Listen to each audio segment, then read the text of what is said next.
live, getting results. You're watching News 6 at 6 a.m. Now in the morning news, a mishap at the Cape. Crews investigating what caused a cloud of smoke on a launch pad. Plus, a 14-year-old killed in a shooting. Now deputies are working to find the gunman.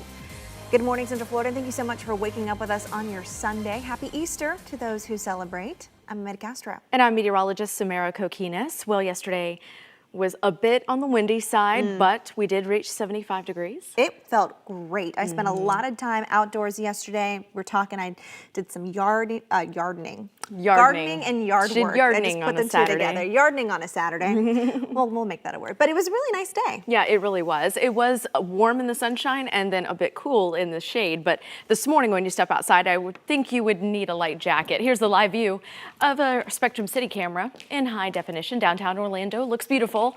But as you step outside, you'll definitely feel the chill in the air. Right now, Ocala is waking up at 48 degrees along with Palm Coast. It's 49 in the Villages to about 58 in Sanford, 53 right now in Orlando and Kissimmee. Good morning to you in Melbourne, checking in at 57. It's 60 at Cocoa Beach in the Cape, 54 in Daytona Beach. So yeah, definitely grab a light jacket for at least the first few hours of the morning. The good news is that the wind is kind of lightened up just a tad bit overnight. So we have a variable wind outside and continued low humidity, folks. When we look at your dew point value of 50 and we put that on the muggy meter, that puts us again at the bottom of the comfortable category, almost in that dry category, which I believe is where we're going to be today as the wind shifts a little bit more out of the north and west. So that'll help usher in even drier air. Here is a look at the eastern forecast. If you're headed out for morning services, just plan on it being a bit chilly near 55, but by midday it's going to warm up to about 72 degrees.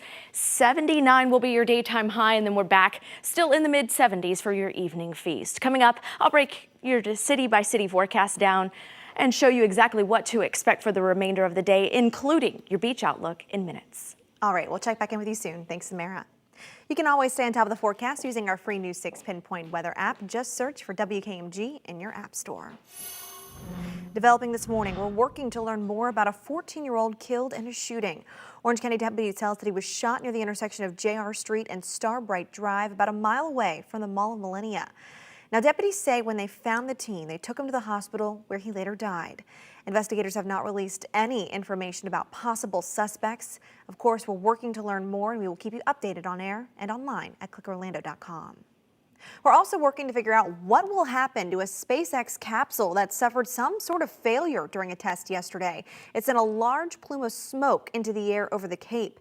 News 6's Clay Lepard joins us now with more on what he's learning.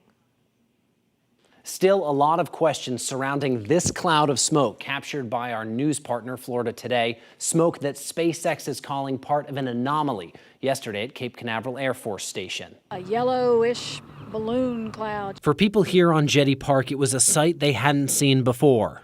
We noticed a big, reddish kind of smoke. And it was kind of like a mushroomish looking, and it kind of stayed around for a while. It didn't disperse like normal smoke. And then it just lingered for a long time. We've learned SpaceX engineers were carrying out a series of engine tests on a Crew Dragon test vehicle at Landing Zone 1. In a brief statement, SpaceX said the initial tests completed successfully, but the final test resulted in an anomaly on the test stand. The Department of Environmental Protection says the anomaly caused hazardous materials to be released, but went on to say the anomaly was contained and no one was hurt. NASA Administrator Jim Bridenstine chimed in saying NASA is looking at the anomaly. Quote, "This is why we test. We will learn, make the necessary adjustments, and safely move forward with our commercial crew program."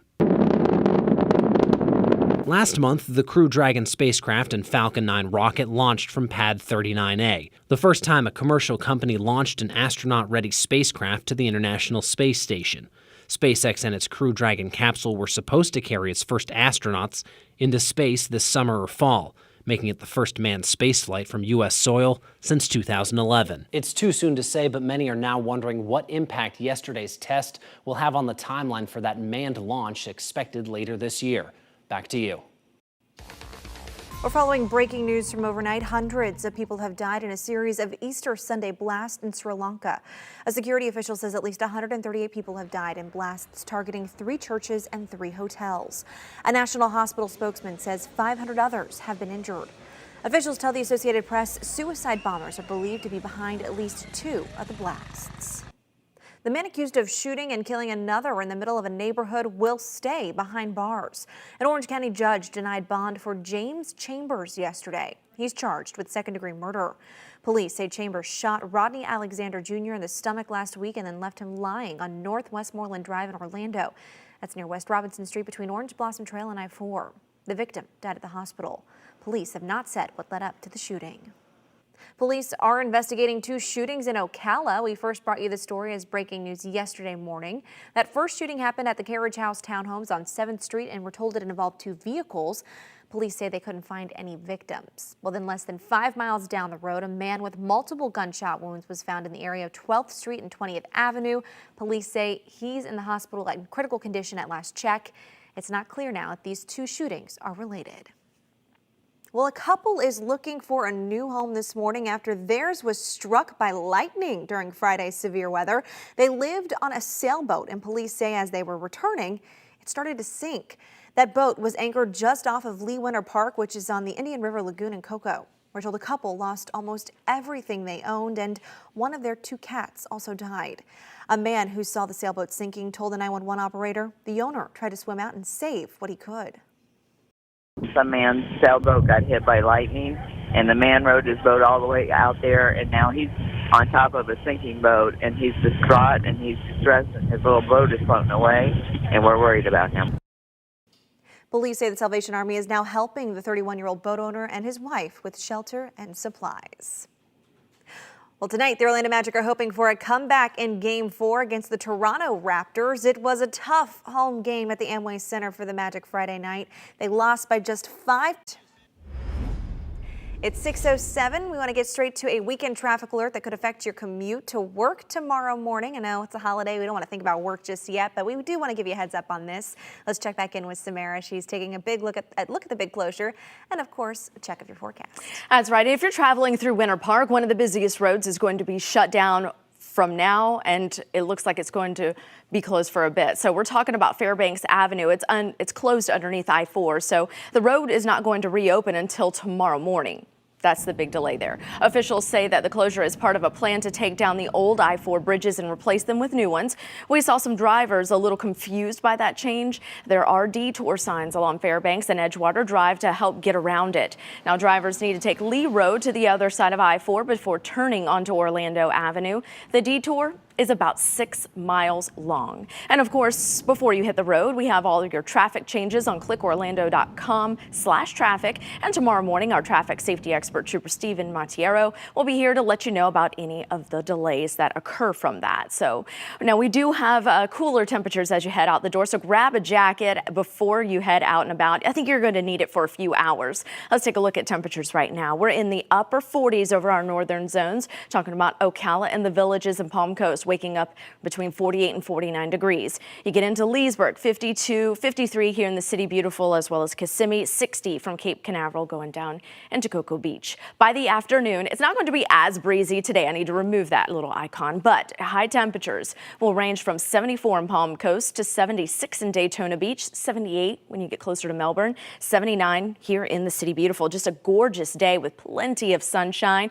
So if you are headed out for Easter Day in Ormond Beach, looks like it's going to be fabulous. Sunrise service will be right around 6:52 is when sunrise is, so a little bit on the chilly side near 55, but we're warming up to 75 by the afternoon. Just a really gorgeous day, but remember to swim safe and near a lifeguard. The rip current risk will remain moderate to high today, so just stay safe while you're out and about in the water. We'll have another look at when rain returns to your 7-day forecast coming up in just a few minutes. Amanda. All right, thank you, Samara.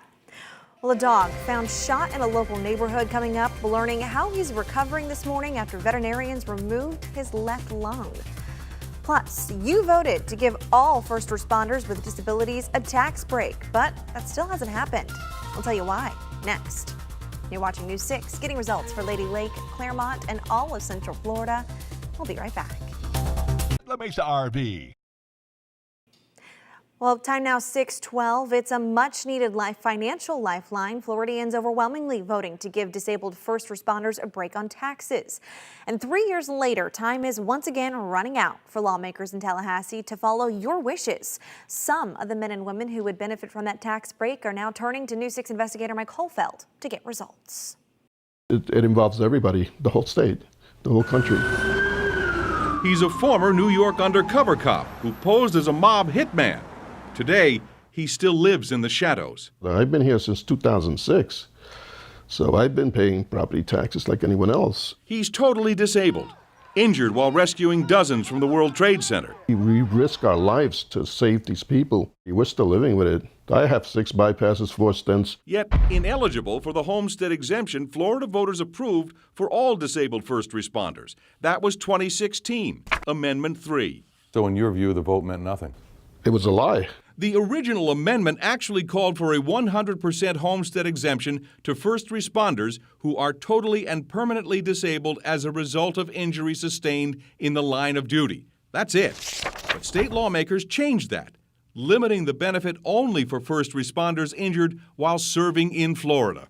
And no one that I know went into the World Trade Center on 9/11 and said, let me see your driver's license because we're only rescuing people from New York. The walls of Jim Bomford's home tell the story of his family's legacy of service. Right here. That's him in his heyday as a New York police officer. From Key West to Alaska, you are protected by first responders. Today, the uncontrollable shaking is a constant reminder of the toxic fumes he was exposed to during his 12 years with the Metropolitan Transportation Authority. Ultimately, when it comes to it, they've served us as a community, as a country, so I would say welcome them all. Freshman State Representative Adam Hattersley says any first responder deemed totally disabled deserves the tax break. That's all I have. Thank you, Mr. Chair. He's introduced House Bill 6035 to reverse the change, but there's been resistance, led by State Representative Bobby Payne. The meeting's adjourned. Have you gotten any plausible explanation why this is happening? There's been no plausible explanation. The first argument was cost. The Revenue Estimating Conference put that cost, lost tax revenue, at $4.5 million, limiting the property tax break to officers injured here in Florida slightly less, $2.9 million. Bomford told News 6 this is not a handout. We're asking for the ability to perhaps be able to stay in our house by giving us a partial break on the taxes. That's all. If the bill doesn't make it through this session, Representative Hattersley says he'll develop a new version this summer. In fact, he tells me he'll make it his #1 priority. And so will we. Let's get results together. Mike Holfeld, News 6.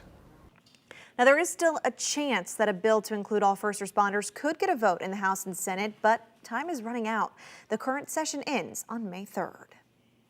Well, this morning we're learning a dog injured from a pellet gun in Orange County is recovering well. We told you all about Maverick on News 6 at 11 Wednesday night. The group Trails Rescue was shelling out thousands of dollars to save his life, and we're told that Maverick underwent surgery Friday afternoon to remove his left lung, and now, not even 24 hours after the procedure, volunteers tell us that he's well on his way to a full recovery. Some great news there. They gave us this update after going to check on him yesterday morning. We're told he's showing amazing resilience. Speaking of pups, hundreds of people and their four-legged companions are getting results for domestic violence survivors and their pets. News 6 teamed up with Harbor House in Central Florida for this year's Paws for Peace walk. Our very own Justin Wormuth and Eric Sandoval hosted the event yesterday morning, and we want to take a moment to say thank you to our generous viewers. You all are so amazing, and because of your donations, more than $62,000 was raised. All that money going toward veterinary costs and upgrades to Harbor House's on-site kennel, and that is such a great offer and service that Harbor House does. You know, a lot of victims of domestic violence don't leave because they're concerned about their pets. So Harbor House is one of very few shelters that offers that kennel option for those victims, so they can leave and take their pets and know that they're going to be okay. Yeah, well, it's definitely a great thing to do, and it was a gorgeous day for that event yesterday. Oh, definitely. I mean, it was a little chilly in the morning, but it just shaped up so nicely. We got up to 75 yesterday, but I could tell you, if you're going to be out and about and you suffer from allergies, it is going to be one of those days for the next several days that you may be sneezing and having those watery eyes a little bit more, mainly if you're allergic to the grass. It looks like the tree pollens aren't as heavy as the grass are at this point, but anywhere between high or moderate to high levels of pollen count, 8 to 10 there on the scale, but 12 is the highest. So yeah, definitely maybe some sneezing going on, but I can tell you, you're going to need a jacket as you head out and about this morning. It's off to another chilly start. So we're at 48 degrees in Palm Coast and Ocala, 49 right now in the Villages. Everywhere south of that and kind of east, anywhere between 52 and 53 degrees. Sanford is sitting at 58. It's 60 at Cape Canaveral and Cocoa Beach. Good morning to you in Melbourne, checking in at 57. Now compare that to this time yesterday. We're only a few degrees cooler, okay? So we're anywhere between 2 and up to 8 degrees cooler, but really not a big jump like it was the day before. Today we'll continue to see low humidity, lots of sunshine in the mix today, 79 degrees for your Easter holiday if you celebrate. West to northwest wind, 5 to 10 miles per hour, so definitely not as windy, which is good news if you have plans outdoors. We start the clouds and rain forecast at 6. The map is quiet. It's going to stay that way. High pressure is overhead, so we have a lot of dry and stable air in the upper levels of the atmosphere. That's why we're not going to see many clouds, and it's also why we're not going to see much rain. In fact, it doesn't look like we're going to see rain again until about Thursday night going into Friday, and then on Saturday we will have scattered showers, maybe even a few thunderstorms. A cold front will pass by early Saturday, so behind that we may have a little bit of leftover moisture, but it doesn't look like a big cool down. So if you plan on going to get the car washed, it's a good day for that. You're definitely going to get your money's worth at the car wash. Looks like today, tomorrow, Tuesday, Wednesday, and most of Thursday are going to remain dry to keep that car clean. So let me take you through the forecast hour by hour. You'll see temperatures rise from 55 this morning after a chilly start. We'll be at 72 degrees, nice and mild there by noon. 79 is going to be your daytime high, and this evening will still be in the mid 70s. Let's get some results and show you your pinpoint accurate 7-day forecast. And as we take a look here, your overnight low is 54 degrees, 82 as we head into the start of your work week, which is also Earth Day. There we go. 86 by Tuesday. We're still in the mid to upper 80s for Wednesday and Thursday, but then we reintroduce that rain. We'll have 50 and 40% as your rain chances on Friday and Saturday. Not everybody will get the rain, but those that do could have some pockets of heavy rain. That's when that next cold front rolls through. But again, no major change in temperature. We're still right around the average of 83 for this time of year. Your overnight lows will gradually get a little bit warmer each night. We'll go from 54 tonight to about 65 by midweek. All right, looking good for any Easter egg hunts today. It does. It looks like a perfect day, especially if you want to take pictures or maybe even head out to the beach. I have more on your beach forecast coming up in the next half hour. All right, thanks, Samara. Well, the CDC says this year we're seeing an unusually long flu season. I know a lot of people who got sick this year. We'll tell you why that's happening and what you can do to protect you and your family. But first, get your tickets out. Here's a look at all the winning numbers from last night's Florida Lottery drawings. Good luck.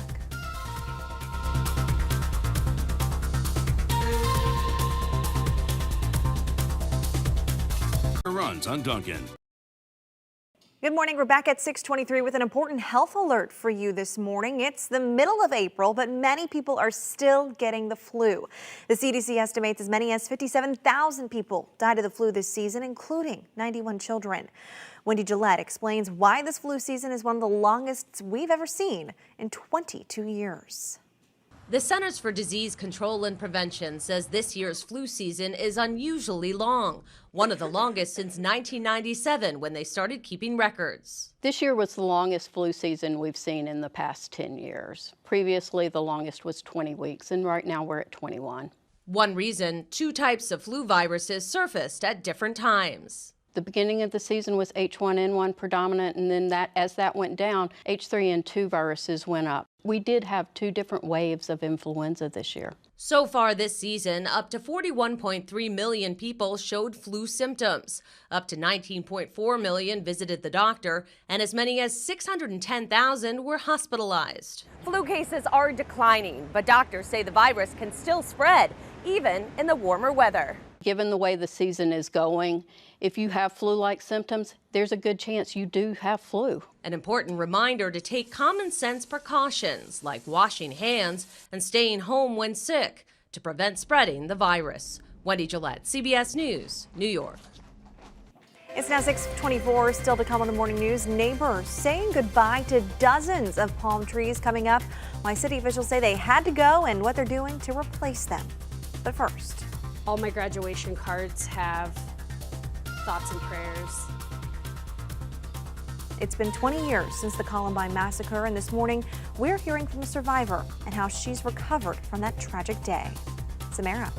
Well, you can see first light on the horizon from our Spectrum City camera this morning. It is going to be a beautiful day, but if you're headed out and about early on this Easter morning, grab a light jacket. We'll show you how long you'll need it and help plan the rest of your day as we continue. You're watching News 6. There's another beautiful sunrise shot over in Daytona Beach this morning. Stick around. I'll be right back. Survivor.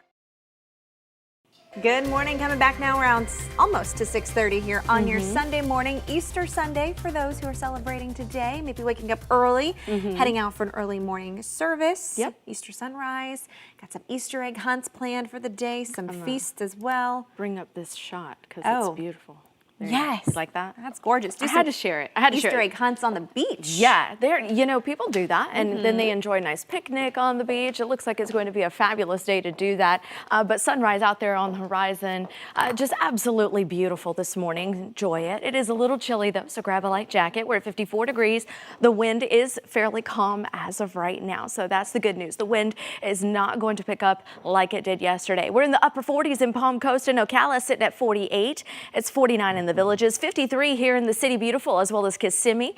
Good morning to you in Sanford, checking in at 58. It's 60 at the Cape, as well as Cocoa Beach. So here's a look at the wind. Light and variable at this hour, just a little bit elevated in Cocoa Beach right now, primarily out of the west-southwest. Today it's going to be more of a west-northwest wind, 5 to 10 miles per hour, and really no big deal.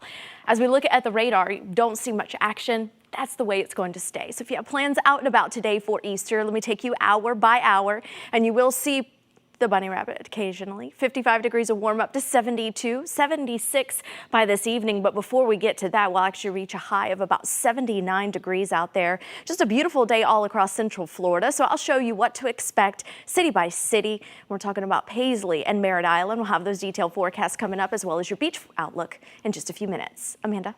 All right. Thank you, Samara. Well, developing this morning, we're working to learn more about a shooting that killed a 14-year-old boy. This happened yesterday evening near the intersection of JR Street and Starbright Drive in Orange County. That's just about a mile away from the mall at Millennia. Deputies say when they found the teen, they took him to the hospital where he died. Investigators have not released much information about possible suspects. We, of course, are working to learn more, and we'll keep you updated on air and on clickorlando.com. We're also working to figure out what will happen to a SpaceX capsule that suffered some sort of failure during a test yesterday. Our news partners over at Florida Today captured that large plume of smoke you see there on your screen that went into the air all over the Cape. We learned that SpaceX engineers were carrying out a series of engine tests on a Crew Dragon test vehicle at Landing Zone 1 yesterday. SpaceX is calling the failure part of a, quote, anomaly. SpaceX and its Crew Dragon capsule were supposed to carry its first astronauts into space this summer or fall, but with yesterday's failure, many are wondering if that will still happen. We'll keep you updated once we learn more. We're following breaking news. Within the last half hour, we learned a Sri Lanka military spokesman telling us that there were 2 more blasts in the outskirts of the capital just hours after 6 blasts rocketed churches and hotels. A security official says at least 138 people have died in blasts targeting 3 churches and 3 hotels earlier this morning. A national hospital spokesman says 500 others have been injured. Now, right now, it's unclear if anyone has been killed or injured in the most recent blasts outside of the capital. Officials tell the Associated Press suicide bombers are believed to be behind at least 2 of the blasts. Well, this weekend marks 20 years since one of the most shocking killing sprees in America, the massacre at Columbine High School. Yesterday on the Morning News, we introduced you to a father who lost his son in the shooting and has since worked to strengthen gun laws and background checks. How could I not react to that? How could I not respond and do something to honor him? Well, Kenneth Craig returned to Littleton, and this morning we're hearing from a student who survived the shooting. She shares her long road to recovery. You're different after you go through something like this. You're not the same person. Amy Over is 2 decades into what she describes as a journey, a continuous emotional struggle after surviving the mass shooting during her senior year at Columbine High School. That was your last day of school, right? That was my last day of school. I just wanted to forget it, that it ever happened. 12 of Amy's classmates were killed, as well as her basketball coach, Dave Sanders, when 2 seniors opened fire inside the school. Amy credits her coach for saving her life, telling her when to run out the front door amid a hail of gunfire. I didn't start my therapy journey until after I had my daughter. And what happened?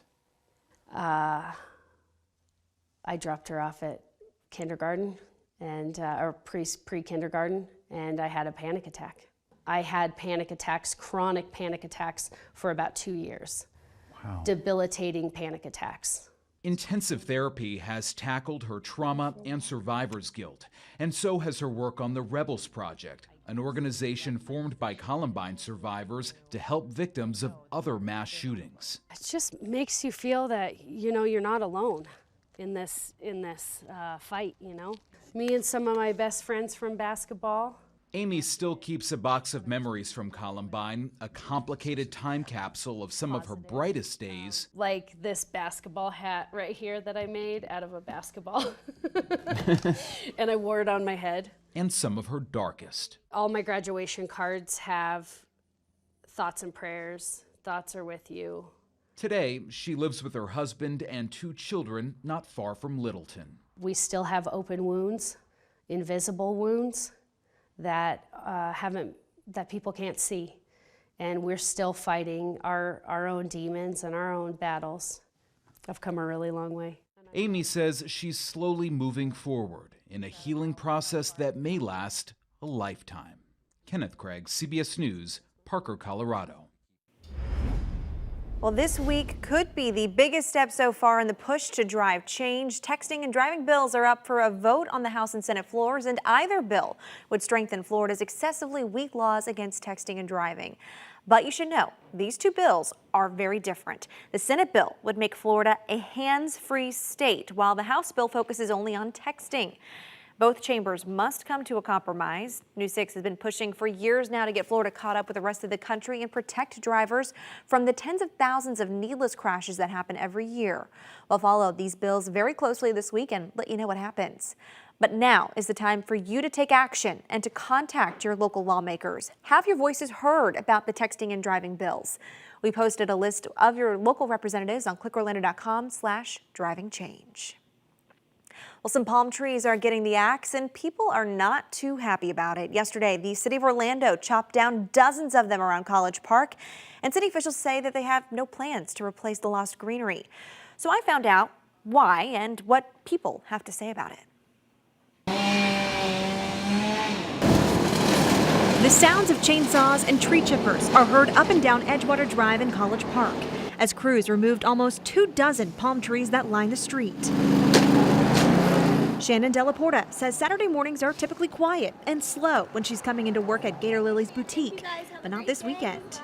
I was very confused about why all the road was blocked off and why there were cranes on the side of the road. The city of Orlando says the palm trees grew too big over the past 15 years, and now crews are cutting down 23 trees. We're told the trees are unsafe due to declining health, or they've grown into the power lines, like this palm tree. The tree, once standing proudly, chopped down in a matter of minutes, changing the landscape of Edgewater Drive. It makes it beautiful, yeah, so they will be missed, for sure. The city says one reason it made the call to axe the trees is to prevent damage to power lines during a storm or hurricane. But removing all these trees wasn't easy. Crews shut down sidewalks and shifted traffic lanes, causing some backups and frustrating drivers, and potentially causing some problems for businesses. Parking along this road is a little, limited, so this may cause some issues for business and, walkability of the streets. The city says it'll pour concrete where the palm trees once stood. Some people telling us they're upset to see the trees go, but understand it's for the best. I was a little sad that they were taking down the palm trees, but if it has to get taken down because of storm stuff, then that makes sense. And the city tells me that it's learning from this issue and will be changing the how and where it plants future trees so they don't have a conflict like this again.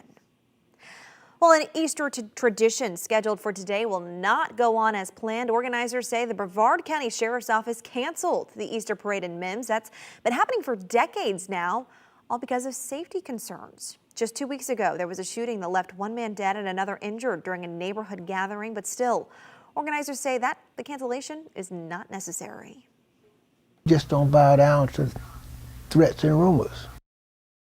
Organizers say they're now exploring options in response to this cancellation.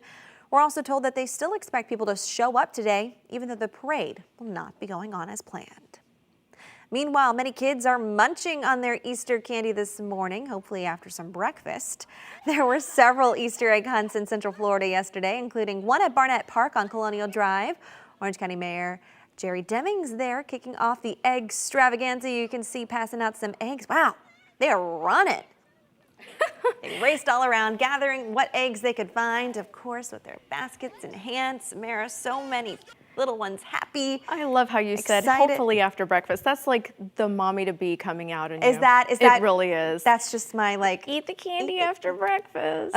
But then the reality is I do. Candy is for breakfast. Yeah, exactly. So, but how you just said it was a great day. Well, today is going to be excellent. Oh yeah, I had to go there, guys. Come on, it's Easter Sunday. If you do celebrate, it's a beautiful day. We have a lot of dry air overhead, so our water vapor imagery is kind of brown and black this morning, showing that dry air moved in yesterday, broke apart a lot of the clouds, and it looks like it's going to be stabilizing our atmosphere for a few days ahead. So for Paisley and for Merritt Island, it looks like a beautiful forecast. I promised you your hour by hour look. Here we go. Paisley, you'll be warming up from the mid-50s this morning, so about 78 this afternoon. Merritt Island will be close to 76 by 3 after a chilly start at 54. But a lot of sunshine in both areas with a west to northwest wind, light at about 5 to 10 miles per hour. Now, if you are headed out to Bethune Beach, it looks like it's going to be a beautiful day there too. Just remember to swim safe and near a lifeguard. Rip current risk all weekend long have been pretty high and are going to range from moderate to high today.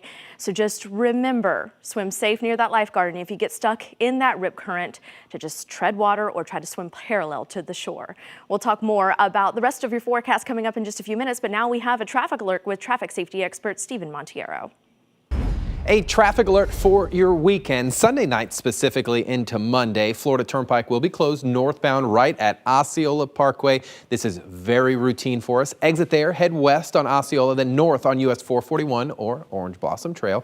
Also, eastbound I-4 at Maitland Boulevard will also be closed. We will see some detours in that area. Follow the signs and you'll be able to get right around that. I'm Trooper Steve with your News 6 traffic alert. I'll catch you Monday morning. Have a great weekend. Still to come, a Central Florida program is helping people save money and put more of it in their pockets.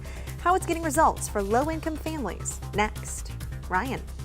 We're setting the table for Game 4 between the Magic and Raptors. Playoff hockey involving the Solar Bears, plus Orlando City picks up a huge home W. Sports is coming up.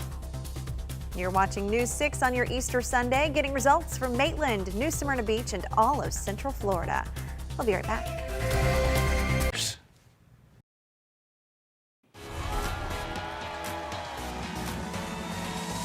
Well, the tax deadline has come and gone, and for many, all of the number crunching was brutal this year. But most people don't know a national program offers free tax prep for families who make less than $55,000 a year.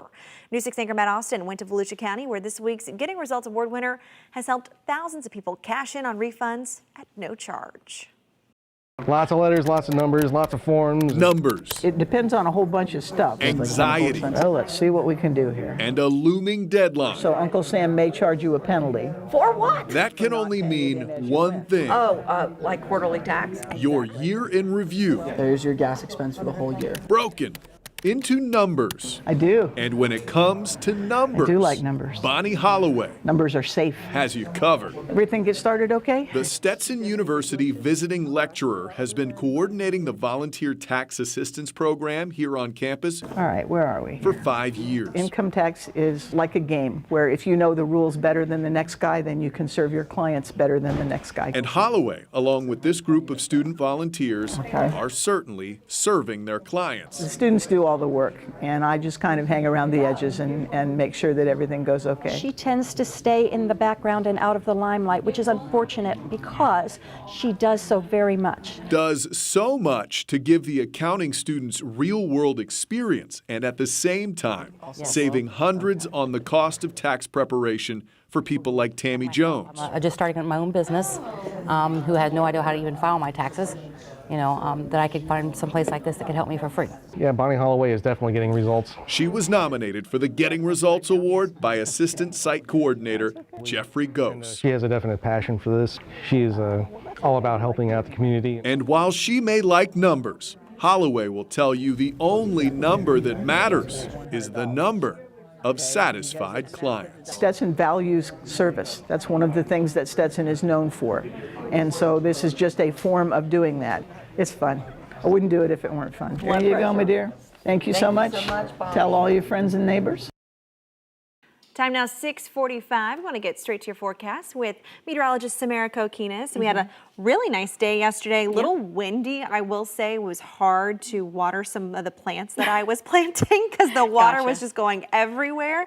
But we got a nice day again on tap. Yeah, we got up to 75 degrees yesterday, but with low humidity, it wasn't too bad. The wind definitely was a factor. Today, that's not going to be the case. Let me show you the satellite and radar imagery. We are nice and dry all across Central Florida this morning. The cold front is now well to the east of us, continuing to kind of make its way out over open water. But meanwhile, it is high pressure settling in behind that front, so that gives us a lot of dry and stable air in the atmosphere, and that means minimal cloud cover. So as we look from our Bogan Months and Months camera this morning in Daytona Beach, a sunrise out there on the horizon is absolutely beautiful. Those pastels, perfect for our Easter Sunday morning. It's 54 degrees though, so it is a little on the chilly side. Definitely grab a light jacket. The rest of Central Florida is also waking up a bit on the chilly side. 53 in Orlando and Kissimmee, 58 right now in Sanford, but check out Ocala. You're the coldest right now at 48, along with Palm Coast sitting at 48 as well. So for the afternoon, don't worry, it's going to be a fabulous day. We're talking about 79 degrees with low humidity, a light west to northwest wind at about 5 to 10 miles per hour. So nothing whipping around, blowing everything around out there today. As we look at the clouds and rain forecast, we start the clock at 6. We go to about 1. Really no big change. Really, we're not going to see much cloud cover just because high pressure is going to strengthen again today, keeping humidity low as well as the cloud cover minimal. Even as we head into the overnight hours, no big changes there. And the same thing goes for Monday. You may see a few clouds situated well offshore. But as far as your rain coverage goes, we're not going to see much of it at all. We're going to be on a dry spell through at least much of the upcoming work week. It's not until later in the week that we get the rain. So you're going to get your money's worth at the car wash through at least Thursday. Then Friday going into Saturday, that's where we start to see some showers and some thunderstorms develop. And this will be with a cold front that will be rolling through early Saturday morning. It's not going to bring a big dip in temperatures, but it'll definitely bring a 50 to 40% coverage of rain. So just be ready for that with your rain gear in hand. Now let me take you hour by hour through the forecast today. Notice we'll warm up from 55 to 72 by noon. 79 is going to be your daytime high. And then this evening, for any type of feast, maybe outdoors, is a good call. 76 degrees, still with clear skies out there. Let's get some results and show you your pinpoint accurate 7-day forecast. Overnight, because of those clear skies, we will see another chilly night on tap, 54 degrees, so you may need a light jacket for the kids as they head out early tomorrow morning to the bus stop, and then we'll be back near 82, so make sure they have short sleeves on by the afternoon. We'll continue to see low humidity at least through Tuesday and Wednesday, but by Thursday, Friday, things start to change. Notice a little bit of cloud cover, it gets a bit warmer, and then that rain moves in for the end of the week, going into the weekend, next weekend, but we'll be right around where we should be come Saturday, but until then, you will see the gradual warm up to the upper 80s. Overnight, we'll even get a little bit warmer each night. 54 tonight, 61 by Tuesday night, and by Thursday night, we're back in the upper 60s. Big takeaway, your Easter egg hunting plans looking good for today. Absolutely. Anything you want to do outdoors looks absolutely beautiful. And of course, I'll break down the beach forecast. I know a lot of people are headed out there this weekend. I'll have that detailed for you coming up in a minute. All right, sounds great. Well, the Solar Bears are increasing their chances in the playoffs. News 6 sports anchor Ryan Welch is breaking it all down last night's game for us in your morning sports. And Thursdays. All right, well, it's not Easter without some Peeps. I'd say these are kind of a controversial Easter treat. You either love them or you hate them. But check out this art show featuring the Marshmallow Peeps. This weekend, people in Maryland are getting a chance to see hundreds of marshmallow masterpieces. You can see there's Smokey the Bear, we got Genie from the Aladdin movies, and then Dumbo, and that's a beautiful Barbie wedding dress, it looks like. These creations are from the minds of local artists, families, businesses, and community groups, and visitors get to vote on which creation they like best. The group with the most votes wins a prize from Peeps and Company. Well, I like putting them in the microwave. And watching them explode? No, they get big, so you get one giant, massive peep. It's pretty cool. They're not my favorite. No, I like those caramel eggs. Those are my favorites. Ah, Cadbury, yeah. Let's take a look at the forecast.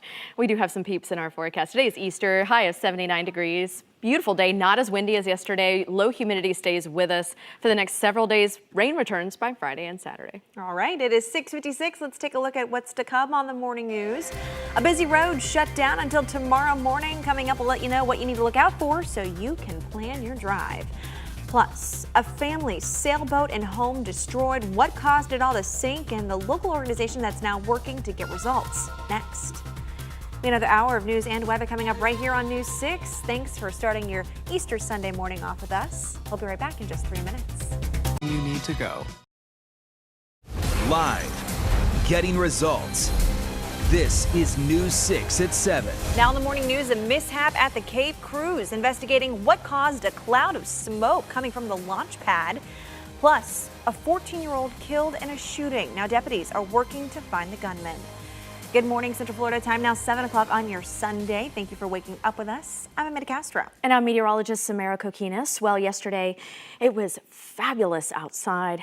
Oh, low humidity. It was a beautiful day. But it was on the windy side, right? It was, very windy. We were trying to do yard work, driving around. I could just see like dirt flying everywhere. Definitely. So. All that's changed. So here's a live view. Let me show you our sunrise view from our Spectrum City camera. Pretty golden nice sunrise. Way to start the day. I know, right? Well, it's Easter Sunday, so if you do celebrate and you're headed out this morning for early service, grab a light jacket as you head out and about because it is a bit on the chilly side. We're a little bit cooler than we were this time yesterday by about 5, maybe even up to 8 degrees in some spots. We're at 47 degrees this morning in Ocala to 49 in the Villages. Good morning to you in Palm Coast, waking up at 48. It's 56 in Sanford, 55 here in the City Beautiful as well as the Cape, and 60 to start your day in Cocoa Beach. Now the wind has lightened up considerably with the exception of maybe Cocoa where you're seeing more of a westerly flow at about 10 miles per hour. But as the day goes on, that wind will pick up out of the west-northwest 5 to 10 miles per hour, so nothing as gusty as it was yesterday. And also, the humidity is going to remain low today and for a few more days. We'll have your dew point value at 50, drop to the upper 40s today, so we'll be in between this comfortable and the dry category, making it a spectacular day to be out and about. We'll have plenty of sunshine to go around all across Central Florida. Your high temperature today is going to be right around 79 degrees. Just a stunning day to be out and about, definitely not as windy as it was. Coming up, I am going to break down your city-by-city forecast, plus we'll have a look at the beach and what to expect as we head into the upcoming work week in just a few minutes. All right, thank you so much, Samara. You can always stay on top of the forecast using our free News 6 Pinpoint Weather app. Just look for WKMG in your app store. Developing this morning, we're working to learn more about a 14-year-old boy killed in a shooting. Orange County deputies tell us that he was shot near the intersection of JR Street and Starbright Drive about a mile away from the mall at Millennia. Deputies say when they found the teen, they took him to the hospital where he died. Investigators have not released any information about possible suspects. We are working to learn more information and we'll keep you updated on air and on clickorlando.com. We're also working to figure out what will happen to a SpaceX capsule that suffered some sort of failure during a test yesterday. It sent a large plume of smoke into the air over the Cape. You can see it right there on your screen. News 6's Clay Lepard joins us now, and he has more on what he's learning. Still a lot of questions surrounding this cloud of smoke captured by our news partner, Florida Today. Smoke that SpaceX is calling part of an anomaly yesterday at Cape Canaveral Air Force Station. A yellowish balloon cloud. For people here on Jetty Park, it was a sight they hadn't seen before. We noticed a big, like reddish kind of smoke. And it was kind of like a kind of mushroomish looking. And it kind of stayed around for a while. It didn't disperse like normal smoke. And then it just lingered for a long time. We've learned SpaceX engineers were carrying out a series of engine tests on a Crew Dragon test vehicle at Landing Zone 1. In a brief statement, SpaceX said the initial tests completed successfully, but the final test resulted in an anomaly on the test stand. The Department of Environmental Protection says the anomaly caused hazardous materials to be released, but went on to say the anomaly was contained and no one was hurt. NASA Administrator Jim Bridenstine chimed in saying NASA is looking at the anomaly. Quote, "This is why we test. We will learn, make the necessary adjustments, and safely move forward with our commercial crew program." Last month, the Crew Dragon spacecraft and Falcon 9 rocket launched from Pad 39A, the first time a commercial company launched an astronaut-ready spacecraft to the International Space Station. SpaceX and its Crew Dragon capsule were supposed to carry its first astronauts into space this summer or fall. making it the first manned spaceflight from U.S. soil since 2011. It's too soon to say, but many are now wondering what impact yesterday's test will have on the timeline for that manned launch expected later this year. Back to you. Well, following breaking news we just learned within the hour, a Sri Lanka military spokesman says there's been at least 2 more blasts in the outskirts of the capital, just hours after 6 blasts rocketed churches and hotels. A security official says at least 138 people have died in these explosions, targeting 3 churches and 3 hotels earlier this morning. A national hospital spokesman says 500 others have been injured. Officials tell the Associated Press suicide bombers are believed to be behind at least 2 of the explosions. Well, the man accused of shooting and killing another in the middle of a neighborhood will stay behind bars. An Orange County judge denied bond for James Chambers yesterday. He's charged with second-degree murder.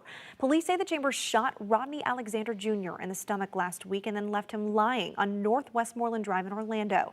That's near West Robinson Street between Orange Blossom Trail and I-4. The victim died at the hospital. Police have not told us what led up to the shooting.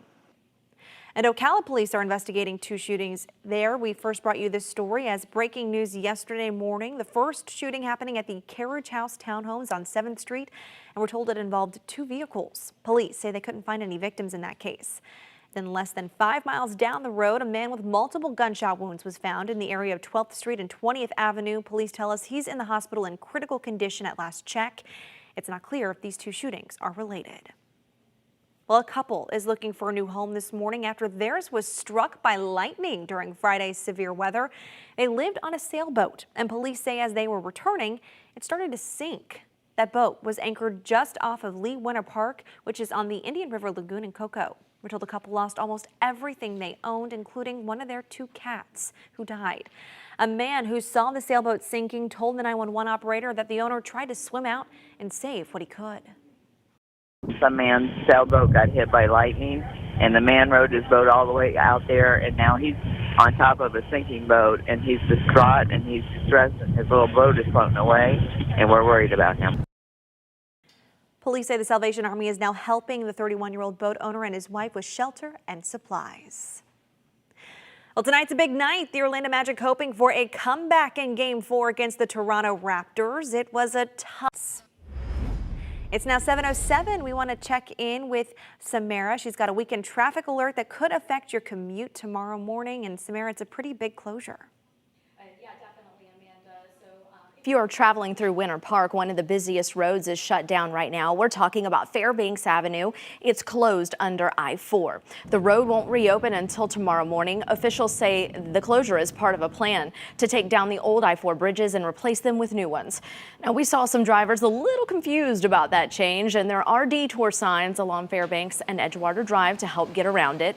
But drivers need to take Lee Road to the other side of I-4 before turning onto Orlando Avenue. This detour is about 6 miles long. And of course, before you hit the road, we have all the traffic changes on clickorlando.com/traffic. And of course, tomorrow morning, our traffic safety expert, Trooper Stephen Montero, will be in to let you know about any delays. Now, out and about this morning, we don't have rain and we don't have that gusty wind blowing your car back and forth today. Let's take a live view from our Daytona Beach Bogan Munz & Munz camera. Absolutely stunning this morning, but on the chilly side. So don't forget to grab a light jacket. We're at 51 degrees with a west to southwest wind at about 3 miles per hour. So if you are spending Easter in Ponce Inlet today, it looks like it's going to be a gorgeous one because the wind won't be as gusty. We'll be at 76 degrees with a west to northeast wind at about 5 to 10 miles per hour. That wind will become northeast late in the day. So boaters, here we go. No advisories out there on the water. Seas will be nice at about 2 to 3 feet with a light chop expected along the intracoastal. And folks, the water temperature is about 75 degrees. So that's still a bit cool for me. But if you plan on getting in the water today, just remember to swim safe and near a lifeguard. The rip current risk will be moderate to high for the remainder of the weekend. Now coming up, we're talking about dry days ahead. We'll show you how long that'll last before the next round of rain returns to Central Florida. Amanda? All right, thank you, Samara. Well, a dog found shot in a local neighborhood. Coming up, we're learning how he's doing this morning after veterinarians removed his left lung. Plus, you voted to give all first responders with disabilities a tax break, but that still hasn't happened. We'll tell you why next. You're watching News 6, getting results for Lady Lake, Claremont, and all of Central Florida. And during the break, join us on Facebook for a quick chat. Just search for News 6. Ford dealer. Well, it's a much-needed financial lifeline. Floridians overwhelmingly voted to give disabled first responders a break on their taxes. And 3 years later, time is once again running out for lawmakers in Tallahassee to follow your wishes. Some of the men and women who would benefit from that tax break are now turning to News 6 investigator Mike Holfeld to get results. It involves everybody, the whole state, the whole country.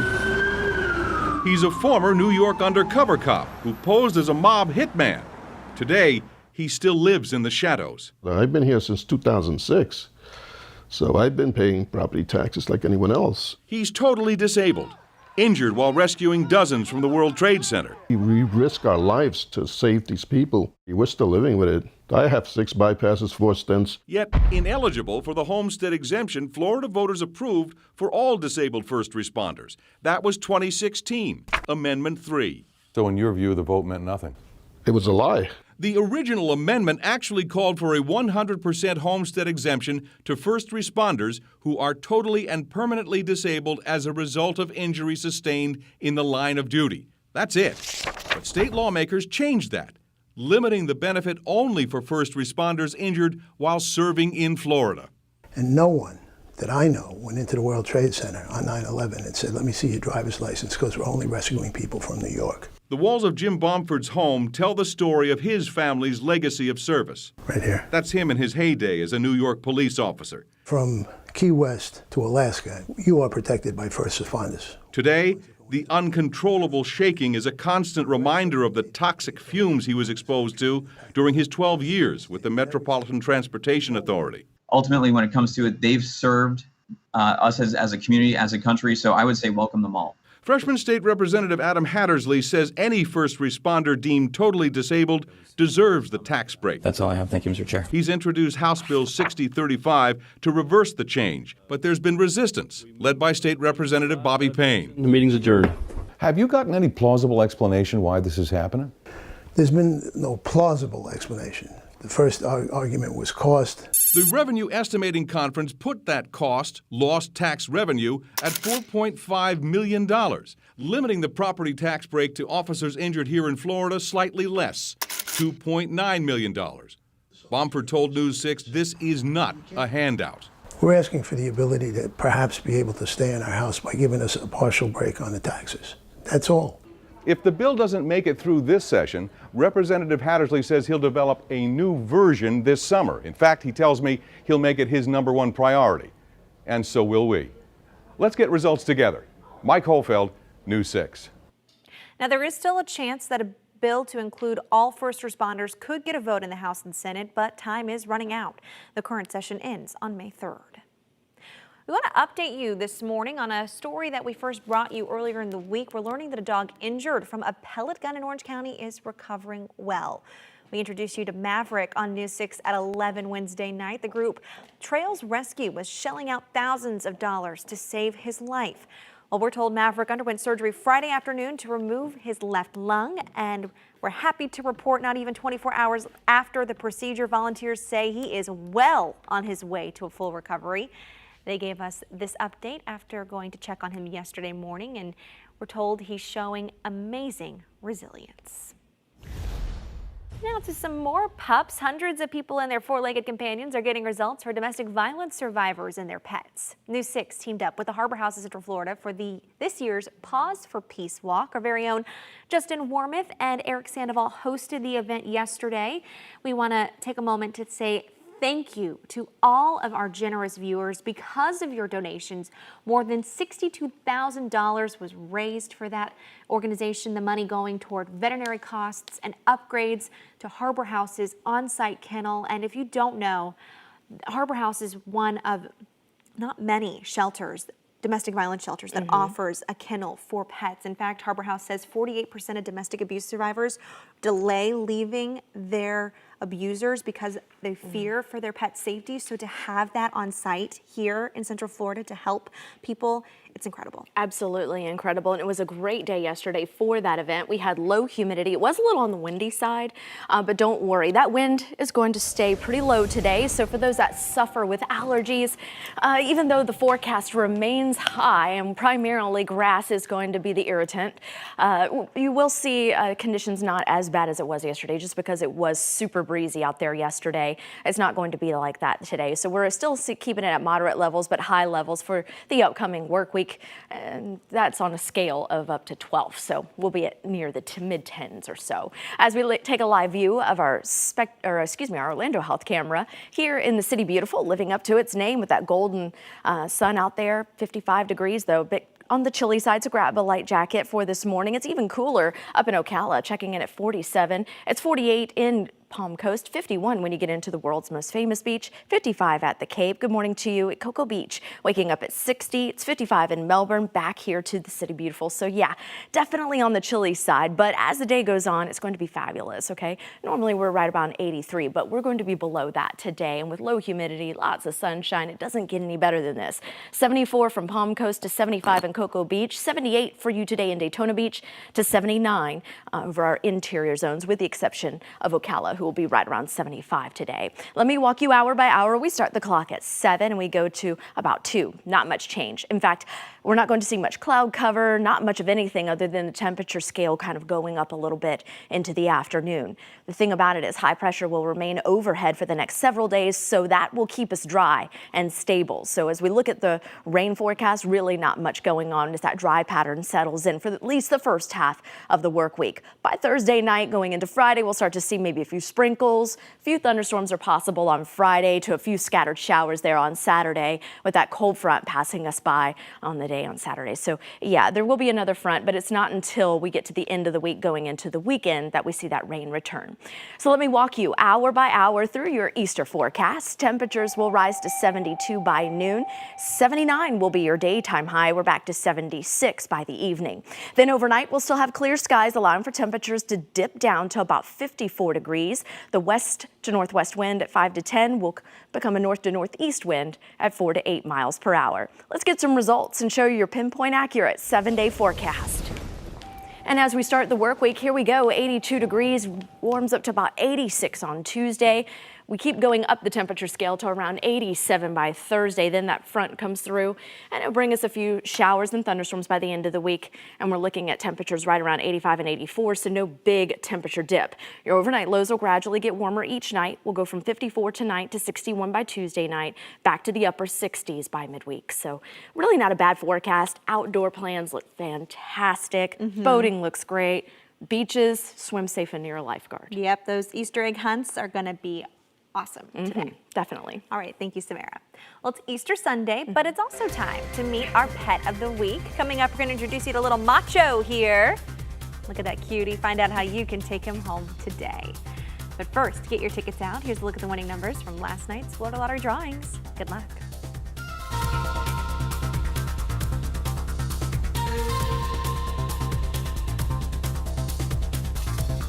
Steak.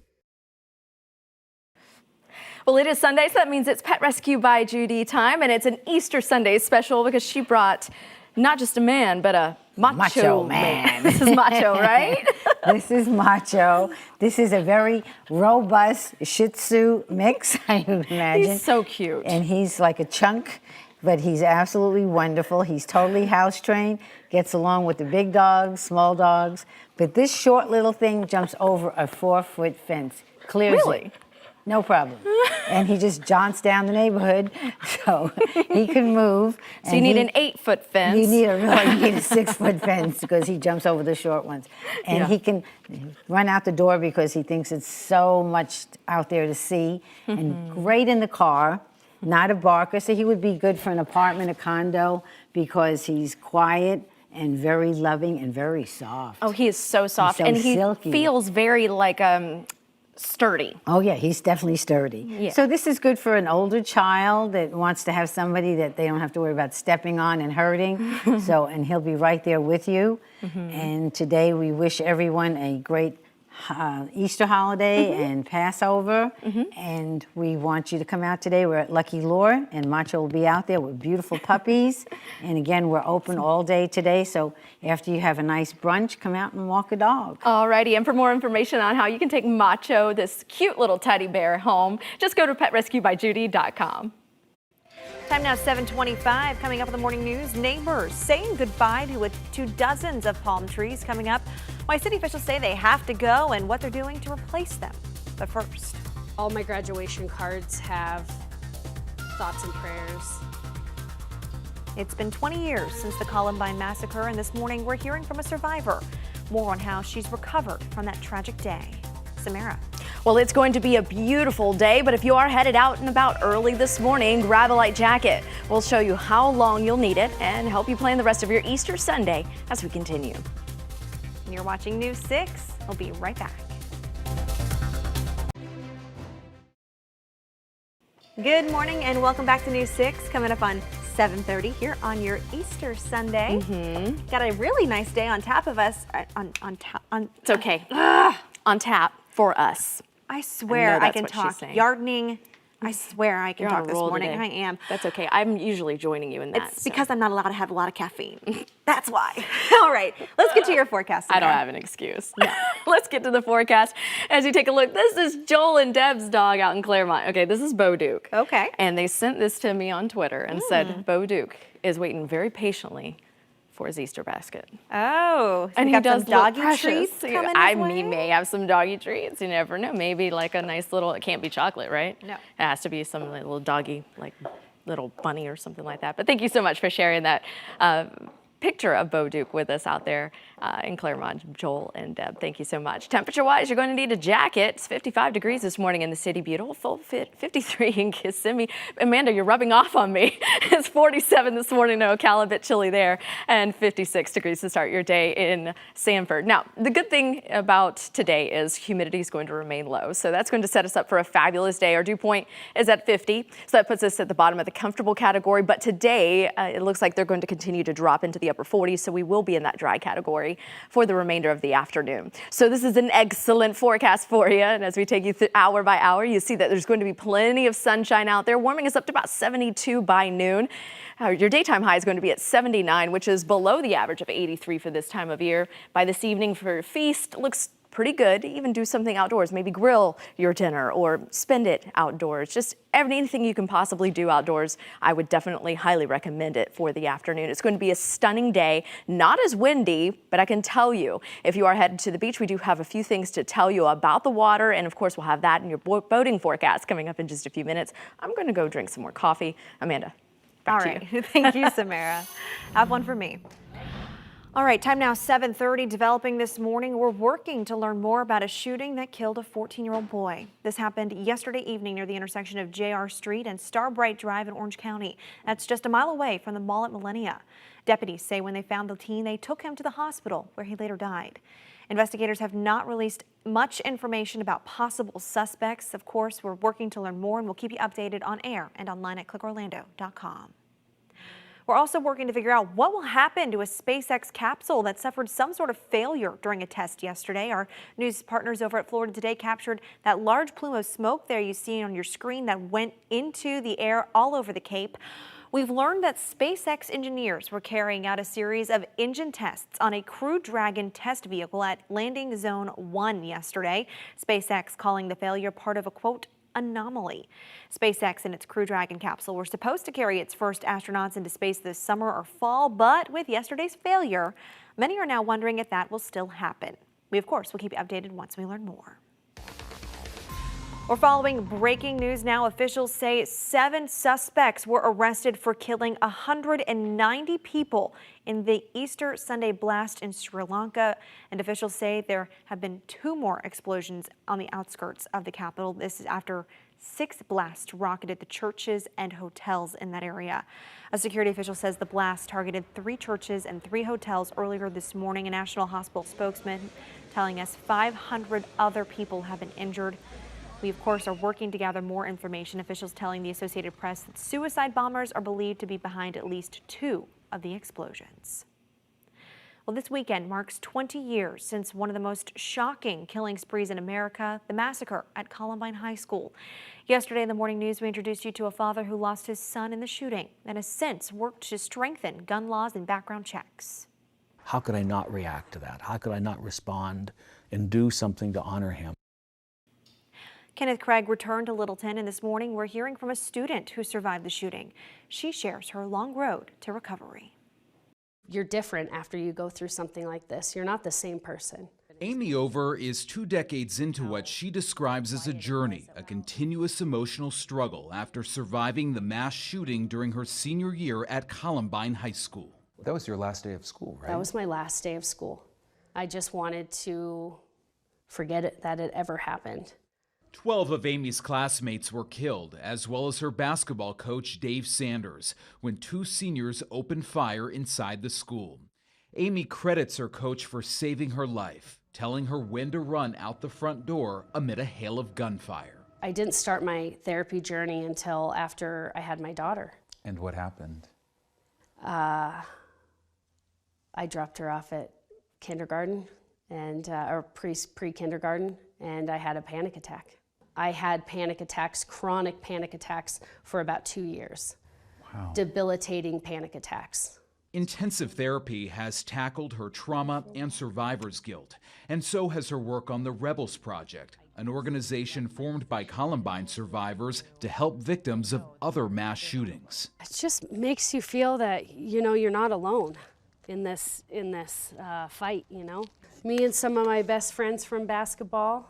Amy still keeps a box of memories from Columbine, a complicated time capsule of some of her brightest days. Like this basketball hat right here that I made out of a basketball. And I wore it on my head. And some of her darkest. All my graduation cards have thoughts and prayers. Thoughts are with you. Today, she lives with her husband and 2 children not far from Littleton. We still have open wounds, invisible wounds that that people can't see, and we're still fighting our own demons and our own battles. I've come a really long way. Amy says she's slowly moving forward in a healing process that may last a lifetime. Kenneth Craig, CBS News, Parker, Colorado. Well, this week could be the biggest step so far in the push to drive change. Texting and driving bills are up for a vote on the House and Senate floors, and either bill would strengthen Florida's excessively weak laws against texting and driving. But you should know, these bills are very different. The Senate bill would make Florida a hands-free state, while the House bill only focuses on texting. Both chambers, though, must come to a compromise before sending it to the governor. News 6 has been pushing for years now to get Florida all caught up with the rest of the country and protect drivers from tens of thousands of needless crashes that happen every year. We'll follow these bills very closely this week, and of course, we'll let you know what happens. But now is the time for you to take action and get results. Contact your local lawmakers and make sure your voices are heard about the texting and driving bills. We posted a list of your local representatives on clickorlando.com/drivingchange. Well, palm trees getting the axe, and people are not too happy about it. Yesterday, the city of Orlando chopped down dozens of them around College Park, and city officials say they have no plans to replace the lost greenery. So I, of course, found out why and have more on why some people are upset. The sounds of chainsaws and tree chippers are heard up and down Edgewater Drive in College Park as crews removed almost 24 palm trees that line the street. Shannon Delaporta says Saturday mornings are typically quiet and slow when she's coming into work at Gator Lily's boutique, but not this weekend. I was very confused about why all the road was blocked off and why there were cranes on the side of the road. The city of Orlando says the palm trees grew too big over the past 15 years, and now crews are cutting down 23 trees. We're told the trees are unsafe due to declining health, or they've grown into the power lines, like this palm tree. The tree, once standing proudly, chopped down in a matter of minutes, changing the landscape of Edgewater Drive. It makes it beautiful, yeah, so they will be missed for sure. The city says one reason it made the call to axe the trees is to prevent damage to power lines during a storm or hurricane. But removing all these trees wasn't easy. Crews shut down sidewalks and shifted traffic lanes, causing some backups and frustrating drivers. and potentially causing some problems for businesses. Parking along this road is a little, limited, so this may cause some issues for business and, walkability of the streets. The city says it'll pour concrete where the palm trees once stood. Some people telling us they're upset to see the trees go, but understand it's for the best. I was a little sad that they were taking down the palm trees, but if it has to get taken down because of storm stuff, then that makes sense. Now, the city tells me it's learning from this issue and it's changing how and where it plants trees so they don't have a conflict like this again in the future. Well, an Easter tradition scheduled for today will not go on as planned. Organizers say the Brevard County Sheriff's Office canceled the Easter parade in Mims today. That's been going on for decades, all because of safety concerns. Just 2 weeks ago, there was a shooting that left one man dead and another injured during a neighborhood gathering. Still, organizers say the cancellation is not necessary. Just don't bow down to threats and rumors. Organizers say they're exploring other options in response to this cancellation. We're also told that they still expect people to show up today, even though the parade will not be going on. And meanwhile, many kids are munching on their Easter candy this morning. I guess the mayor says it's wishful thinking to think that would be before breakfast or after breakfast.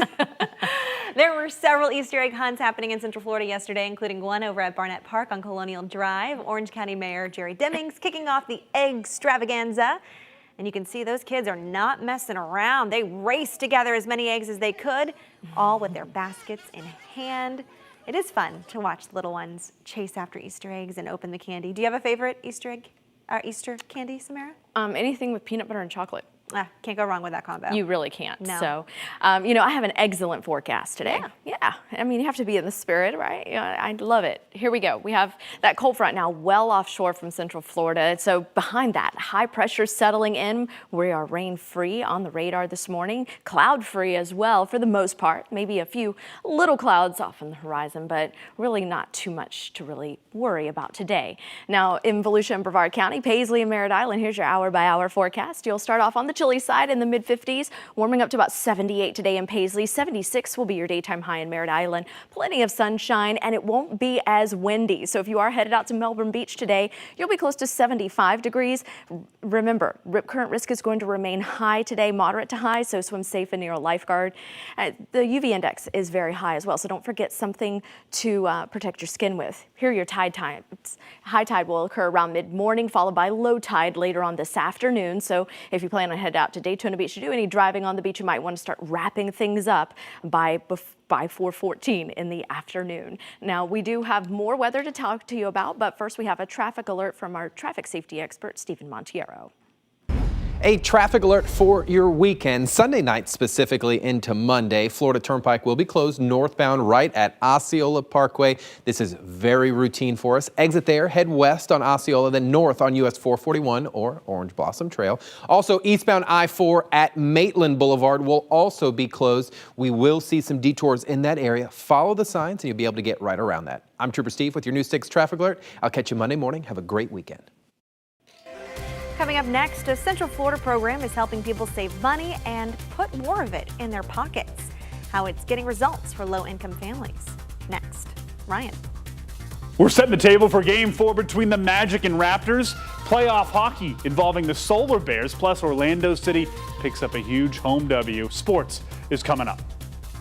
You're watching News 6, getting results from Maitland, New Smyrna Beach, and all of Central Florida. I'll be right back. Zero due at signing.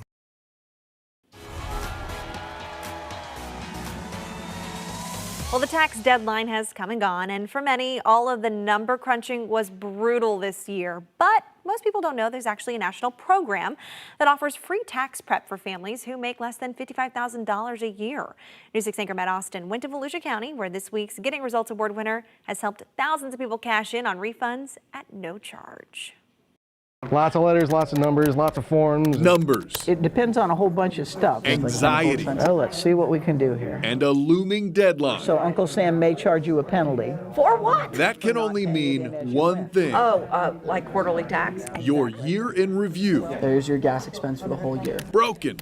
into numbers. I do. And when it comes to numbers, I do like numbers. Bonnie Holloway Numbers are safe. has you covered. Everything gets started okay? The Stetson University visiting lecturer has been coordinating the volunteer tax assistance program here on campus All right, where are we? for 5 years. Income tax is like a game where if you know the rules better than the next guy, then you can serve your clients better than the next guy. And Holloway, along with this group of student volunteers, are certainly serving their clients. The students do all the work, and I just kind of hang around the edges and make sure that everything goes okay. She tends to stay in the background and out of the limelight, which is unfortunate because she does so very much. Does so much to give the accounting students real-world experience and at the same time saving hundreds on the cost of tax preparation for people like Tammy Jones. I just started my own business, who had no idea how to even file my taxes. That I could find some place like this that could help me for free. Yeah, Bonnie Holloway is definitely getting results. She was nominated for the Getting Results Award by Assistant Site Coordinator Jeffrey Gose. She has a definite passion for this. She is all about helping out the community. And while she may like numbers, Holloway will tell you the only number that matters is the number of satisfied clients. Stetson values service. That's one of the things that Stetson is known for. And so this is just a form of doing that. It's fun. I wouldn't do it if it weren't fun. There you go, my dear. Thank you so much. Tell all your friends and neighbors. It's now 7:46. Let's check back in with Samara. You've got a look at our holiday forecast. And I know a lot of people are going to be heading to the beaches. Just a little bit of info from Saturday last week to Thursday. Volusia County beaches, 139 people were rescued from strong rip currents. Yeah, that's a lot of people, okay? So I want to give you a few tips if you are headed out and about to the beaches. Rip current risk is going to be moderate to high for today at all area beaches. So remember, don't fight the current, swim parallel to shore, and if you can't, you need to signal for help. So the best thing you can do while you're on the beach is, of course, swim safe and near a lifeguard. That way, if you are in need of help, they're right there and readily available for you and your family or whomever may be caught in the current. Now, a live view from our Daytona Beach Bogan Munz and Munz camera shows a beautiful view. There won't be breezy conditions out there to contend with if you are headed out to the beach. That's the good news. So the sand won't be blowing around, but it is a little cool right now. 51 degrees. Grab a light jacket. The rest of Central Florida waking up a lot like this. 48 degrees in Palm Coast, 47 for you in Ocala. It's 55 here in the City Beautiful as well as the Cape. Good morning to you. And Cocoa Beach checking in at 60. It's 55 to start your day in Melbourne. Now we're calling for 79 degrees today. Now that is below the average of 83. It's still way below the record of 96 that was set in 1935. No record heat, but we are going to see a lot of sunshine. And the reason for that, we have a lot of dry air in the atmosphere. That's what this brown is here on the map. This is high pressure settling in behind that cold front. So we'll continue to see a lot of sunshine throughout today, this afternoon, this evening. When sun sets, we'll have clear skies overnight, so allowing temperatures to dip back down. Notice the clouds and rain forecast hasn't changed. Not much in terms of cloud cover, no rain. We're good to go, folks. Monday morning is going to be a little cool for the kids. You may see a few clouds situated offshore, but that is about it. The rain pattern is really going to be dry over the next several days. We're talking about all the way through at least Thursday. By Thursday night, though, that's when we'll start to see a few showers return with the next cold front. Boating looks fabulous for you out there. We will have that west wind shift to the northeast late in the day, 5 to 10 knots for you boaters. The light chop along the intracoastal seas will average about 2 to 3 feet. So if you're headed out to Daytona Beach, it'll be about 76. Keep in mind the UV index is very high and the rip current risk is moderate to high. Again, swim safe and near that lifeguard. Here's a look at your hour-by-hour forecast. If you're doing any Easter egg hunting, it looks like it's going to be a gorgeous day out there. We'll be at 72 by noon. 79 is going to be your daytime high, falling back to 76 this evening, just in time for your evening feast. Now let's get a look here at your pinpoint accurate 7-day forecast. Let's get some results for you. 54 is going to be your low, and then we'll warm up to 82 tomorrow. So after a chilly start, it looks great. And then we're back to 86 by Tuesday. Showers and thunderstorms return by Friday going into Saturday, maybe a few showers late Thursday, but the most active time looks Friday and Saturday afternoon. We'll have a 40 to 50% coverage of rain, so just keep your eyes out for later in the week. But until then, enjoy the beautiful weather. Your overnight lows will gradually get a little bit warmer each night this week. Good to download the Pinpoint Weather app, especially for later in the week when we're trying to track those storms. Yeah, absolutely. It comes in handy. All right. Thank you, Samara. Well, the Solar Bears are increasing their chances in the playoffs. Yep, some exciting stuff right there. News 6 sports anchor Ryan Welch is breaking it all down for us in your morning sports. Dealer stock. Well, it's not Easter without some Peeps. Check out this art show featuring the Marshmallow Peeps. Some people like these. Some people don't like these, love them or hate them. Yep. This weekend, people in Maryland are getting a chance to see hundreds of Marshmallow masterpieces. You can see there's a monkey, there's Smokey the Bear, Genie from Aladdin, Dumbo, Barbie's wearing a beautiful wedding dress. These creations are from the minds of local artists, families, businesses, and community groups. Visitors get to vote on which creation they like best, and the group with the most votes wins a prize from Peeps and Company. Well, there you go. That looks like a reward in itself for sure. Oh, yeah. Peep this. The forecast is absolutely beautiful. Once we get through this chilly start in the mid-50s, we'll be up near 72 by noon. 79 is going to be your daytime high. Just a stunning day to be outside, mainly because low humidity and a light west to northwest wind at 5 to 10 miles per hour. Rain returns by Friday as we soar back to the mid to upper 80s. So enjoy the dry spell that we will have. Rain returns by the end of the week. All right, thank you, Samara. Still to come in the morning news, we take a look at all your headlines. Plus on the weekly, this morning we're focusing on a bill that would provide coverage for Florida firefighters who have cancer. Thanks for waking up with us this morning. We'll be right back in just 3 minutes. This is home. Live, this is News 6. Good morning. Thanks for staying with us on your Easter Sunday. Time now is 8 o'clock. I'm Amanda Castro. Here's a look at what we're following this morning. We're working to learn more about a 14-year-old boy killed in a shooting. Orange County deputies tell us he was shot near the intersection of JR Street and Starbright Drive. That's just about a mile from the mall at Millennia. Deputies say when they found the teen, they took him to the hospital where he later died. Investigators have not released any information about possible suspects. A SpaceX capsule suffered some sort of failure during a test yesterday. Our news partners over at Florida Today captured that large plume of smoke that went into the air over the Cape. You can see it there. Officials are now calling the failure part of a, quote, anomaly. SpaceX and its Crew Dragon capsule were supposed to carry its first astronauts into space this summer or fall, but with yesterday's failure, many are wondering if that will still happen. It's now time for the weekly with News 6 morning anchor Justin Wormuth. This is the Weekly on ClickOrlando.com with Justin Wormuth. Good morning, I'm Justin Wormuth. For the last 4 years, firefighters in Florida have been urging lawmakers to pass a bill that would grant them cancer coverage, essentially establishing the disease as an occupational hazard. Despite overwhelming bipartisan support this year, the bill once again looked all but dead. That's because House Speaker Jose Oliva blocked it, claiming the decision was best dealt with at the local level. But late this week, in a stunning reversal, Oliva allowed the bill to move forward. Now, before we show you highlights from Thursday's emotional hearing in Tallahassee, I want to take you back to an interview I did with 2 Central Florida firefighters last week when this bill was still being blocked. Jay, let's start with you. Tell us about your time serving the folks of Brevard County and when you learned you had cancer for the first time. Yes, Justin, thank you for having me here. I was a firefighter with Brevard County for 33 years. I retired in 2012. I was diagnosed with cancer in 2017. I had a small fleck on my tongue that my doctor noticed. He took that off, and then he put a scope down my throat and noticed I had growth on my vocal cord. So in September of 2017, I had one vocal cord removed. He tried to save the other one so I would be able to speak normally. But in January, the cancer came back. So in January of 2018, I had my throat, basically everything in my throat taken out. I will never speak again like unless I speak like this. I don't have a sense of smell. Right now I am cancer-free. So let's hope it continues to be that way. Jazz, I know that you have a similar story as far as you were diagnosed with cancer recently, but you are also cancer-free. Tell us about that. Yeah, in 2006, I was diagnosed with stage 3 melanoma. I went through a year of chemotherapy and interferon therapy. I withered away down to about 100 pounds. I went into cardiac arrest, which is dead, twice during my treatments.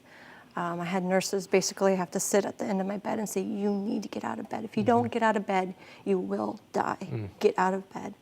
And we would celebrate the small victories, like when I got out of the bed. And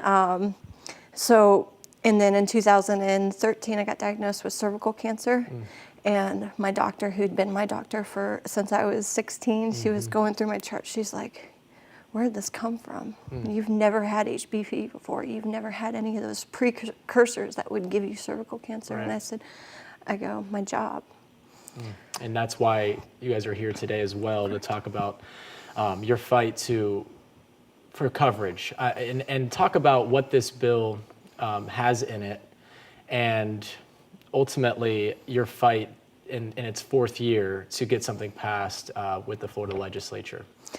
So currently the bill as it stands, we would get some type of payout, a $25,000 payout that will help us with the bills, the costs. And also it would alleviate the costs for us, the out-of-pocket costs, because our departments would pay those co-pays from our insurance. One of the big things about this bill, though, is if I die, It's okay. if I die of cancer, or another firefighter dies of cancer, nothing is left for families. Where our families basically get given a badge and a helmet and said, thank you for your years of service. And this bill protects our families. It gives us, it protects our jobs so we can't get fired, so we don't lose retirement benefits. It protects our families and gives them some benefits as well, survival benefits. Right. So. Lack of action seems to be the common theme over the last 4 years. This year, the momentum, it seemed, was there. You've been in Tallahassee for the session. Tell us about what it's been like up there and what you guys have been doing to get the word out around lawmakers. I've been to Tallahassee a couple times this session. The first week we brought up, Jay was with me as well, we brought up 500 sets of boots. We put them through the courtyard, we put them on the steps. It had names and pictures of our firefighters who have passed away of cancer. And this is just a small portion of how many firefighters who have had cancer and passed away. And to show them that this isn't a statistic, this is our brothers, our sisters, our co-workers, our second family that we live with every third day. And this isn't a number to us. And we gained a lot of momentum. We got a lot of legislators to sign on to the bill. Right. Currently, House Bill 857 has 82 sponsors to it. Out of the 742 bills the general bills that went through the House, our bill had the most sponsors on it. And it's still not being heard. It's just not going to go to a vote. Correct, it's not going to go to a vote. There is a reason for that. Yeah. And that is? There's a couple different reasons. Okay. One of the reasons is its sole reason it's not getting put on the vote for agenda is the Speaker of the House. The Speaker of the House is not putting it on the agenda. Couple of the other reasons why. Basically, if it does go into vote, we'll pass it. Right. We've got the majority of the votes. We've got majority of the House that support this bill. And we have the numbers to pass the bill through committee.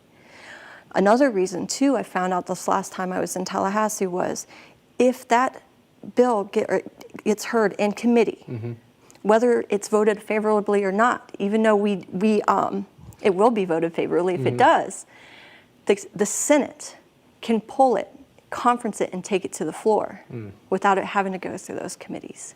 And the Speaker knows that. Right. So he's not putting it on the agenda. If this bill was in place and you were diagnosed, how would this have helped you? Obviously, monetarily it would have, but in other ways as well. Well, it gives you a sense of a peace of mind. First off, because I know when I first got diagnosed, I was scared that I was going to lose my job and my only health insurance. I was scared, obviously, I was going to die, but my job was the first thing that came to my mind over my family because it was like that was my main source of income. I mean, my parents had to cash out their retirement to pay for my treatments because it wasn't covered. I mean, $600 an injection because it wasn't part of my coverage. And thank goodness that you were able to beat it. But when you think about others who, as Jay touched on, and you touched on, they die of cancer and then their loved ones are left with nothing. Nothing. Nothing. That's hard to believe. It really is. And when we talk about the lawmakers who have signed on to this bill, we're talking a bipartisan support here, right? Correct. We currently have 82 sponsors and co-sponsors onto the bill. We've got 44 Democrats and 38 Republicans that have signed on. And so when you think about the ultimate reason why something like this can't be passed and why it's being blocked, we know what the speaker said, but what do you think the root of the issue is? Well, I know the speaker plays that crucial role on getting heard on the agenda, and I know there's a lot of politics behind why it's not being And what do you have to say about politics playing a role in people's lives? And I mean, that it's hard to fathom, right? It's very hard to find. It's very disheartening. The couple times that I've been up in Tallahassee and heard some of the politics behind it, and it was like, this is what's holding up the bill, really? And it's very disheartening. And again, the Speaker of the House, Jose Oliva, changed course late last week, allowing this bill to move forward.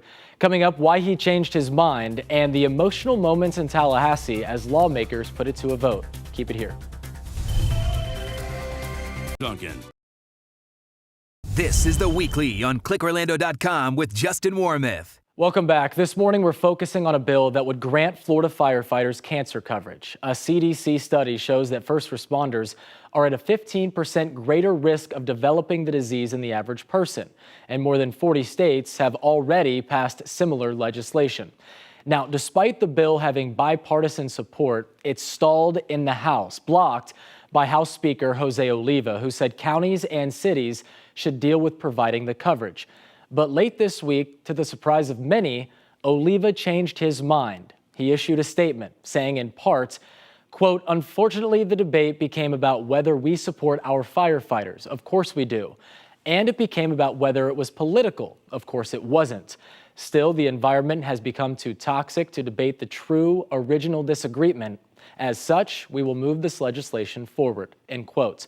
That cleared the way for the bill to be heard in Tallahassee, where lawmakers listened to testimony, asked questions, and ultimately put it to a vote. Why? Is it building materials? Is there something going on that's causing more cancer now than had been prior to this time period? You recognize? Thank you, Mr. Chair. I wish I could answer that. I can only speculate, and that's not a Florida problem. President Trump signed a bill into law federally to try to figure out that, to create a firefighter cancer registry. Who's getting cancer? What kind of cancers are they? There's a tumor bank being started through the University of Miami and other researchers to try to find out if these tumors are unique. Anecdotally, as a firefighter, I've been doing this about 20 years. When I talk to my brothers and sisters behind me, something we talk about is how fires used to smell different. A dumpster fire smelled different than a house fire. It smelled different than a car fire. It smelled different than a brush fire. And now a house smells the same as a dumpster fire. A car fire smells the same as a dumpster. They're all burning plastic. They're all burning chemicals. And I don't want to alarm anybody. I think much like lightweight construction, these things are safe. And they're safe until they catch on fire. And the concepts in our protective clothing that protect us, they protect us from heat, they protect us from inhaling toxins, but they're not protecting it from getting on our skin. And Rep. Payne, I see you nodding. You and I have discussed this extensively. I very much appreciate your attention to that. We really want gear that protects us. We really want to warn firefighters to take care of themselves. I think this is a multi-pronged approach. I think we have to do what's right. I think our employers have to do what's right. I think the gear manufacturers have to do what's right. So I think when somebody can answer that question, you're going to see a dramatic drop in this horrible firefighter cancer problem. There's a guy named Dwayne McKeever. Dwayne's not here today. He was here yesterday. But Dwayne's my hero. About 2 years ago, I had no idea what this issue was. I'll be honest with you. I was new on the job. And I'm in South Manatee eating chili at a fire station. Think it's cool. I'm there with a bunch of other firemen. And I have no idea. I'm just there to, almost like a photo op opportunity. I'm new on the job, and I get really excited about wearing the badge. And I'm sitting there talking, and next thing I know, Dwayne starts telling me about fighting cancer. This guy got 2 kids. age 14 and 12, little boy, little girl. And he's fought his third round of cancer, and it was December 15th. I was there in November. It was December 15th. And he's going to go into Moffitt to go get colon cancer treatment. He had 12 inches of his colon removed. And he went back the other day, and things are good, but they got a couple spots still that they're monitoring, but they're not growing, and they're too small to do surgery on. So here this guy is going to go to work and show up every single day knowing the stuff's inside of him, okay? But he's got such a just can-do attitude. He's got such a, the glass is always half full. And, last year y'all showed such amazing leadership of passing PTSD. And so in Tampa last year, Megan Villa, who I thought was the face of PTSD with our first responders, Dwayne and Megan got to meet each other for the first time. And afterwards, Dwayne calls me and he says, I've never wanted to talk about my illness until I met Megan. I've never shared that story with anybody. And I called Megan earlier today and I said, you know what? Today is a good day in the Florida legislature. Today we are putting forward a bill to give cancer benefits to our firefighters. And I just want to let you know that it wouldn't have happened if it wasn't for folks like Dwayne, folks like Heather, all these men and women that come in and advocate. But more importantly, it doesn't happen without a single one of you. I want to first thank all of the firefighters in this room. I want to thank all the firefighters across this great state for putting your lives on the line each and every day. I also did not know that this was a significant problem. Conditions are changing. We heard testimony today. The smell of the smoke is changing. We have a problem. And we here in the legislature, I'm a freshman. I've been extremely honored of the policy that has been moving in this institution. We lead here in the state of Florida. We're the third largest state in this country. The least we can do is to lead on this issue. And so I have worked really hard these last several months as a new member. I try to take the emotion out of deciding what is good public policy. You cannot take the emotion out of this. These are real stories. These are real people. These are people that you all put your lives on the line for all of us. And this is good public policy. This is the right thing to do. When it comes to the costs and it comes to making those decisions at the local level, I'm a small business owner. Every once in a while, you just have to figure it out. I have to take care of my employees, okay? We have to take care of our first responders and our firefighters. So my message to the local governments, just figure it out. I guarantee you'll be able to figure it out. I'm very up on this bill. Thank you again for all you do. God bless you. When they continue to protect us, whether we deserve it or not, what are we going to do to protect them?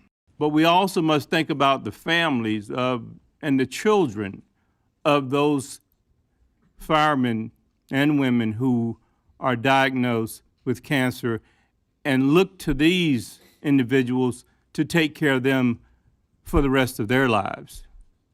Look to them so that they can go to school. Look to them so that mortgages can be paid. They, too, are thrown in a quandary with budgeting. So I think we have a responsibility and an obligation to the people who make us safe. My employees, I treat them like family. Our employees are family. And I believe that you are gauged as an employer, as a human being, by how we treat others, especially our employees, and if we treat them like family. So I think doing this is not only the right thing to do, it's the human thing to do, and it's what we should be doing for our employees because our firefighters are our family. 24 yeas, 0 nays. The bill passes unanimously. We'll be reporting it favorably.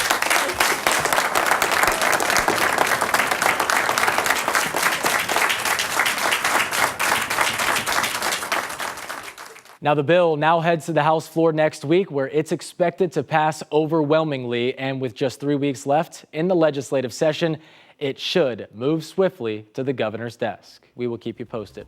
I'm Justin Mormouth. Have a great Sunday. Happy Easter.